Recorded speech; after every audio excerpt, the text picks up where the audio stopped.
Hi, welcome to Frank. Oh, hi, I'm Kang, and this is Frankly K, where awareness and clarity means power. Here I do financial literacy videos, journal with me's, book reviews, and vlogs. So if that's interesting to you, please consider subscribing below somewhere. Today we're going to continue our current events wrap up. But this week, I really want to talk about two things, actually. One of them was the unfortunate disaster that happened at the Key Bridge in Baltimore, Maryland.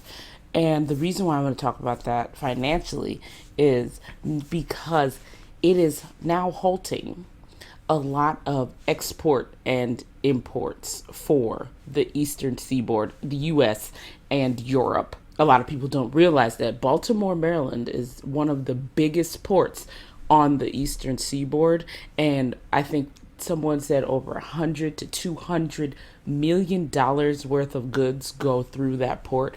They actually have a boat ride you can take at the harbor where it shows you part of the port and everything, and it tells you some of the things that come in. And the thing that stuck out to me the most when I did it many years ago was that they actually have the Domino's sugar. If you're in America, or I think even maybe the Caribbean, whoever has Domino's sugar, I've seen it back home in Cameroon as well, because it's a global company, and one of their main ports is Baltimore, Maryland. You know, America, we can't live without our sugar in here. So another part of it is not just because the goods can't go back and forth, and it's like halting production lines, supply chain logistics is all, askew. They said they have two ports in New York and in Newport, Virginia, that can handle overflow, but there's still going to be some bottlenecking, meaning there's going to be a lot of things that are going to get delayed and backed up. But again, like I said, that's not the only thing that's financially hitting the economic sector because of one bridge going down. It's also all the people that work at that Baltimore port and the places that depend on the goods coming into that Baltimore port. All of those businesses and the people that work there. All of these people are now going to be essentially struggling for work if this is their main job, which most of the time these kinds of things, it's going to be at least one of your jobs, right? Like one of your main sources of income, if not the main source of income, because it is such a labor intensive job and it might take many hours. So the point is, this is affecting everyday people as well. It's not just the city as an infrastructure, but it's the city as the people and the surrounding areas and all the places that those businesses service. A lot of those people cannot work right now because the port is essentially shut down until further notice. And the President Biden, is saying that he wants the federal government to subsidize rebuilding that port, just because it is a major source of economic stimuli. It's a moving piece in the mechanics that we call the financial ecosystem, and it is a very big moving piece. It was many years ago where they were talking of Miami, another big port city. They were talking about whether they were going to fix like the city roads and infrastructure or the ports. And they were like, the ports. And, everybody had jokes as to why. But it's kind of like that. Like, we are still, the Eastern Seaboard, at least, of America is still very much heavily involved in the industrial side, in the shipping side of what's the word I'm looking for? The, economy. Collapse happened when a cargo ship, one of the many things that the Eastern Seaboard, is kind of in charge of just because of our proximity to the rest of the world. Obviously, it's probably cheaper and more cost efficient to send a very big boat rather than a couple of planes, from like the West or something like that. And I'm sure the West has their thing. Like, I feel like the West takes care of more things getting imported and exported to and from Asia, but the East Coast would probably take care of most things coming out of Africa, Europe, and maybe even the Middle East. According to the Washington Post, the original Francis Scott Key Bridge took 5 years to build and $136 million in today's dollars. So whatever that costs, they rounded up for inflation, but just $136 million. And that's then. Things have obviously gone up now. It's probably going to be somewhere towards, I think I saw 200 million, they said, and it would take 2 to 15 years. So a engineer at everyone's precious Johns Hopkins said that, his name is Ben Schaefer, and according to ABC News, it said that he quoted that because they don't know exactly how long it's going to take because design permits and other things that have to do with infrastructure laws, but it could take about 5 to 7 years realistically to rebuild this bridge. Now, I'm sure the port is not going to stay closed for 5 to 7 years. They can't afford that. Baltimore can't afford that to happen. So we're going to see how they circumnavigate, this bridge situation, just because this was a major bridge, also a major thoroughfare for people to go back and forth to work. This is like, I don't know how else to describe it, but the Francis Scott Key Bridge is a major thoroughway. In these things, I feel like I should hold my microphone, right? Sorry about that. My microphone went off and I don't know when. So you're going to see me holding this microphone for absolutely no reason. It says, okay, so to better understand why a ship could take down an entire bridge, it's a cargo ship. And if you know anything about cargo ships, I don't have to explain anymore. However, if you don't know anything about cargo ships, I will read to you what who is this? AP News, who I like, Associated Press. I really do like Associated Press when it comes to news. Now, do I get financial news from them? No. But current event news and everything like that, I do get from them. No, it's not because they don't do good financial news. I just have other sources that I use, like the Financial Times, New York Times, Washington Post, finance and business sections. I also use Reuters a lot. That's pretty much for my current events when it comes to finance. Those are the places that I go. But anyway, in this instance, I do like Associated Press for basically everything else. They explained it. It's written by Nick Perry, and they explain it as, if stood upright, the dolly would reach almost to the top of the Eiffel Tower in Paris, or about 2/3 of the way up the Empire State Building in New York. I have never seen either of those things in person, but I have seen a cargo ship. So, but if you've seen either of those two things in person, those are two pretty good things that most people have seen, or at least have a grasp of how big it is.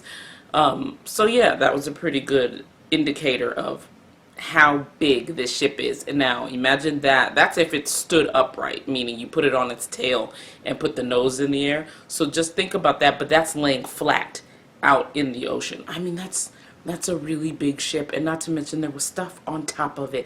Anything that big, think about what it could possibly be carrying, the amount of stuff, how heavy it is. It was going 9 miles an hour, and that's entirely too fast when you have no control because the power was out.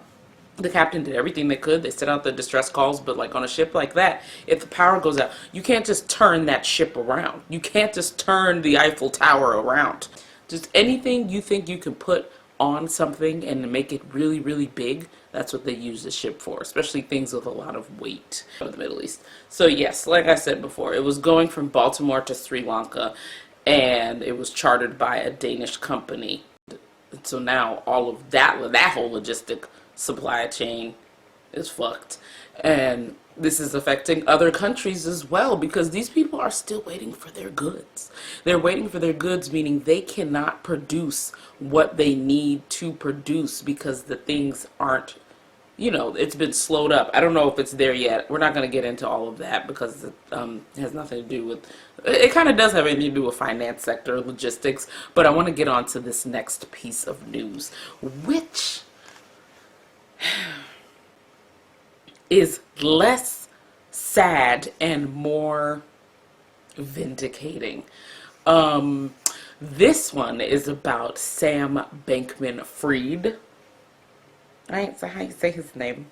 He's been convicted to 25 years because of his embezzlement with FTX. If you don't know what FTX is, it was a cryptocurrency that collapsed in 2022, crashing a lot of people's savings. At the time, it was about 17,000 US dollars that each FTX coin was worth.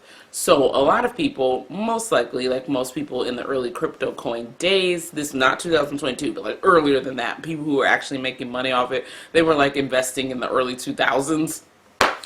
They lost everything. They lost everything because suddenly the FTX was talking about it was bankrupt. And it was mainly because he was inflating his balance sheets to prop up the fact that he was having all these big losses because he was embezzling money into another company. But besides that, besides him embezzling money into another company, lying on his lying on his balance sheets and inflating profits just so that it can look like his FTX was doing better than it was, he was also stealing the fucking money.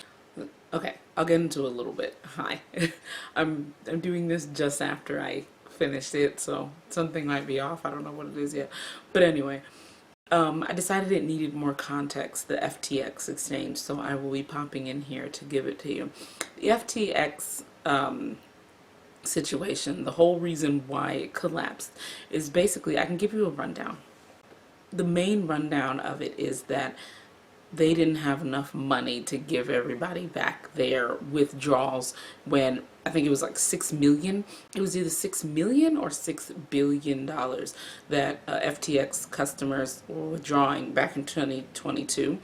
And its reason being because a competitor from Binance, the owner, I think, of Binance crypto coin, was removing one of FTX's speculative currencies, crypto coins, from their portfolio after finding out about the thing I was telling you where he had another company, Sam Bankman-Fried, he had another company that he owned, and he used that company to like inflate what was going on at FTX by saying that, you know, like things were worth more, but whole time it's him buying back his own like speculative coin to make this money, you know, because he's busy embezzling the real money. So Binance CEO was like, we're dropping their speculative coin from our portfolios. And so a bunch of customers, 6 million, I'm going to say billion though, because I remember it being like a ridiculous number. So 6 billion, I'll fact check. Is that right? Yes, me. Thank you. $6 billion. They were withdrawing it. And then FTX had to put a pause. They was like, pump your brakes, everybody. We got to catch up. Basically, they didn't have enough money. It was a whole Silicon Valley Bank situation. They didn't have enough money to give people back their withdrawals, like to give people the money that, you know, they owed them. So that's how the collapse began. Actually, that's how the collapse started to escalate, because then after that, the Binance person, basically this looked like it was a ploy from the Binance guy to run the value down so they could snatch it up for a quick buck. But it backfired on everyone, because then the Binance person was like, oh, I'll buy it. I'll buy FTX.com. And then suddenly they were like, okay, wait, never mind. I don't remember how much time, like this was what, 2 years ago now? So I don't remember how much time was between when he announced he was going to buy it and when he pulled out of the deal. But I remember they announced, like the government announced that the Bahamas, where FTX is headquartered, probably so that he doesn't have to pay taxes, they were doing an investigation because customers reported a mishandling of funds. And obviously that was because they were like, where's my damn money? Like they wanted a withdrawal, and then FTX was like, no. After that, I believe the CEO was like, just kidding, I don't want FTX anymore.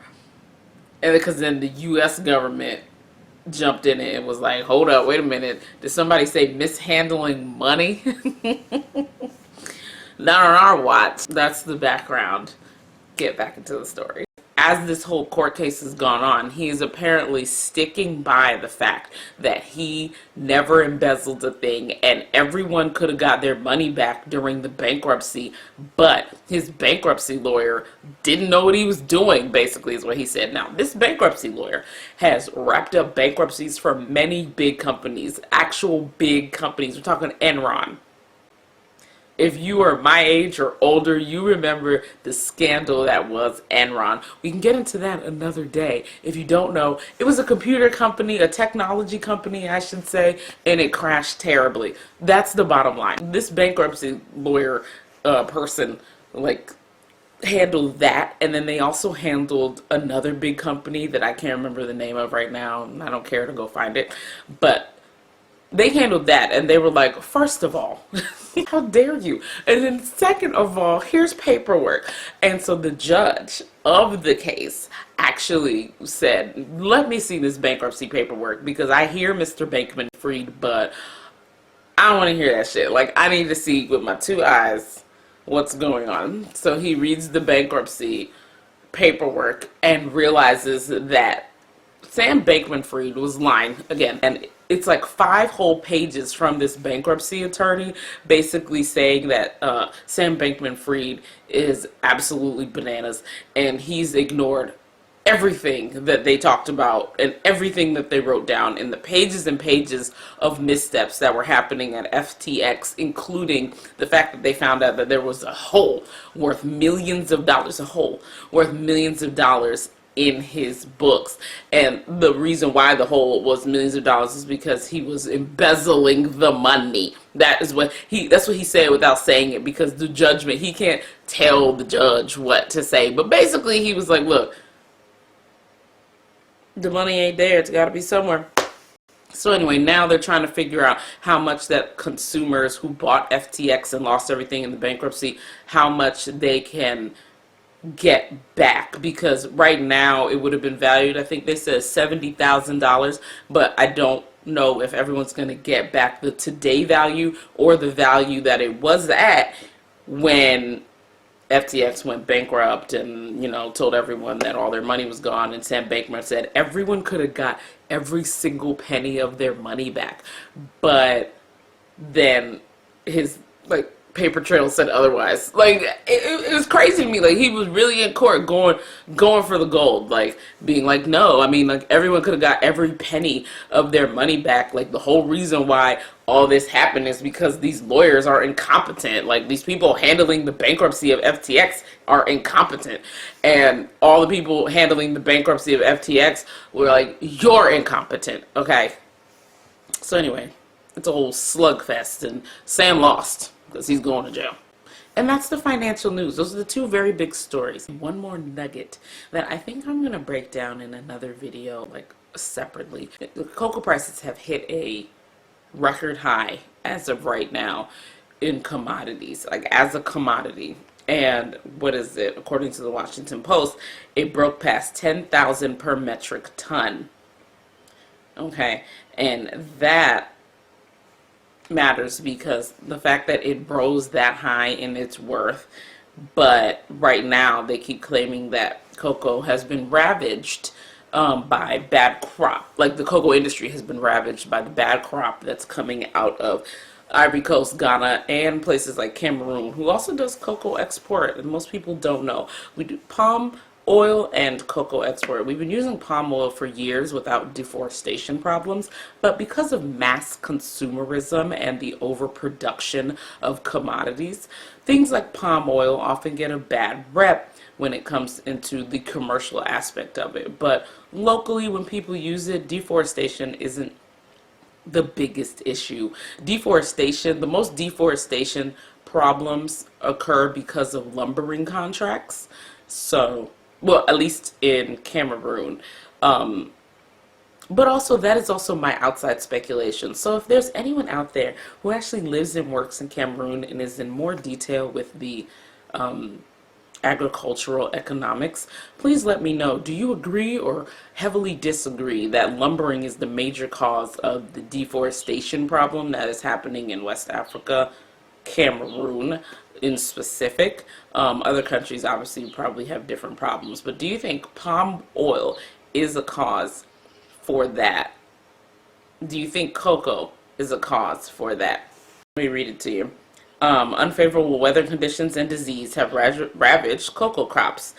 And so basically Hershey's, Mondelez Nabisco, probably Cadbury, any German, French, Belgium, Swiss, Danish, all of those people that everyone says have the best chocolate, they don't have any chocolate. They don't have any chocolate at all. They are chocolate manufacturers. But the chocolate is mainly coming out of West Africa places. Like I said, Ivory Coast, Ghana, Cameroon, places like that.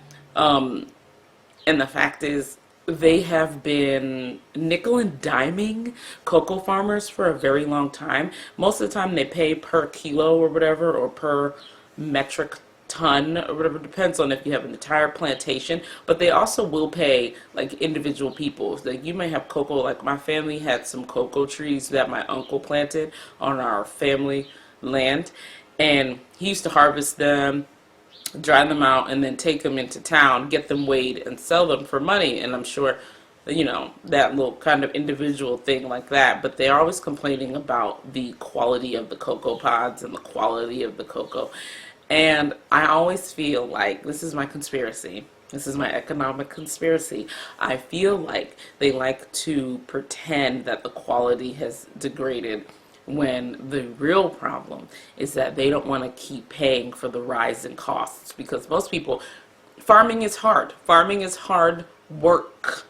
Okay, and some years, like farming, it's also unpredictable. A lot of people think farming is just you go out and you pick things all day. Farming is actually very unpredictable. It is a volatile industry to be in, okay, especially commercially. And so sometimes you have bad crop, sometimes you have good crop. All these things matter. Cocoa shouldn't be any different, but because like other places in the world that do raw goods and farm raw goods for the rest of the world, and places in the West and places, especially Europe, and especially, anyway, they have a hard time defending the fact that there's still product here. There's still, like, the fact that it was a bad yield this year doesn't mean that all the cocoa is damaged and everything. Like sometimes things need time to rest. Soil needs time to rest.